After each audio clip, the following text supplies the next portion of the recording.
Good afternoon, everyone. Today I'm going to reflect what I have learned about the creative process through participating in the course. Previously, I worked as a human resource management specialist, and our HR team innovated a new interview model. Instead of the traditional way in the office, we interviewed the engineering applicants in the frontier workshops to assess the ability of the practical operation. But we feel uncertain about the effectiveness, and it costs higher cost, human capital, more people involved, higher budget, and more time involved. Well, before the course, I have 3 questions. How can I become more creative? Or what's the disruptive thinking? And what's the virtual team?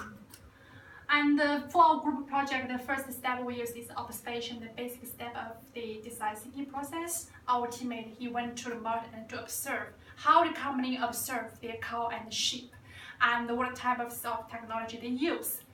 Well, as Luke Willis said, you should spend your time observe and looking for the much more subtle, small tension points.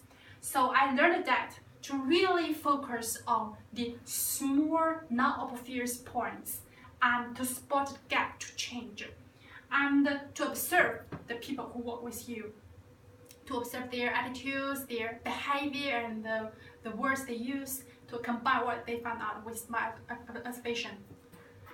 Well, the second step is ideation.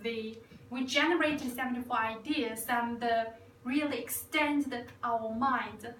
But I feel I didn't share some ideas with my teammates because I worried maybe my ideas sound ridiculous. But Luke really said, there's no space for intuition and integrated perspectives if the pressure to be incontrovertibly right too strong. So, and he suggested to visualize your idea and to make it easy to digest.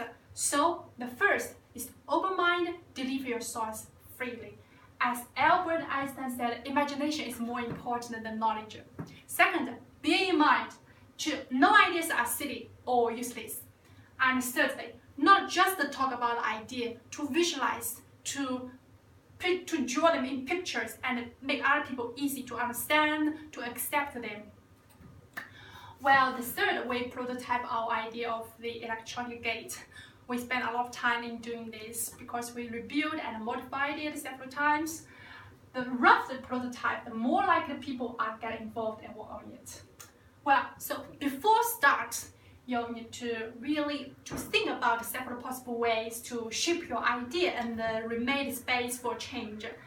And ask people outside to review and criticize your prototyping because they have different perspectives, and based upon their reaction and the perspectives to make adjustment and improvement.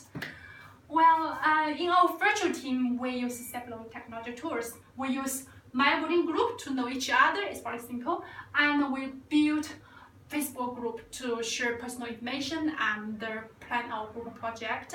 It's very effective and efficient. And for Google Docs, we use for finish preparation week, and it's very effective because we can edit and put all information contents in one place.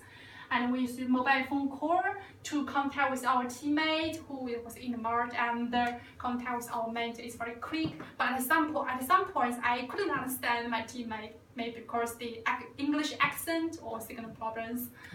And we feel excited to see our teammate in the mart by using BB collector room.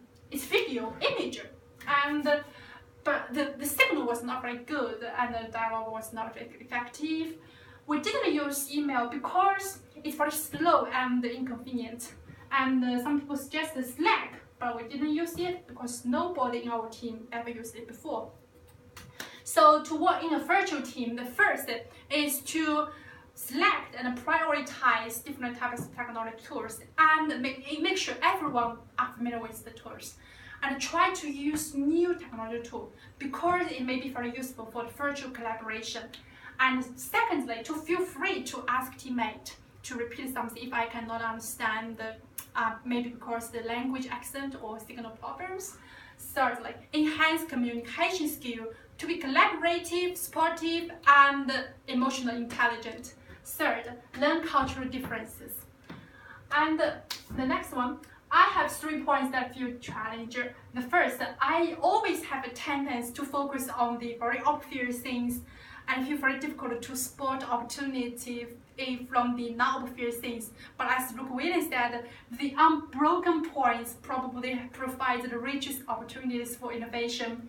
And secondly, I feel very difficult to share any ideas come up with my mind with other people because I wondered what if my ideas not very good. And this emotion impacts the stream of creativity. And third, as I mentioned before, the language accent, especially in communication with the technology tool, it really made me feel difficult to contact, to interact well with the international teammates. Well, at last, I want to prioritize my future development of the creative thinking. Well, the fundamental step is to be a keen observer. The point is to intentionally shift your focus from obvious things to non-obvious things. And second, I think it's a source of creation, is the disruptive thinking, to think differently. If you think in this way, try to reverse it and to in another opposite way, and to ask, what if, why not? And as Luke Williams said, to put together disparate things, so to implement the ideas from one field into another completely different field. So the third one, to generate more ideas, to release the pressure to be right, deliver thoughts freely, and to constantly immerse myself into a new environment, to see different things, to talk with new friends. And thirdly, the last one is to learn diversified culture and English accents, and to seek opportunities to work in a cross-cultural diversified team and perceive the difference and learn it. Thank you.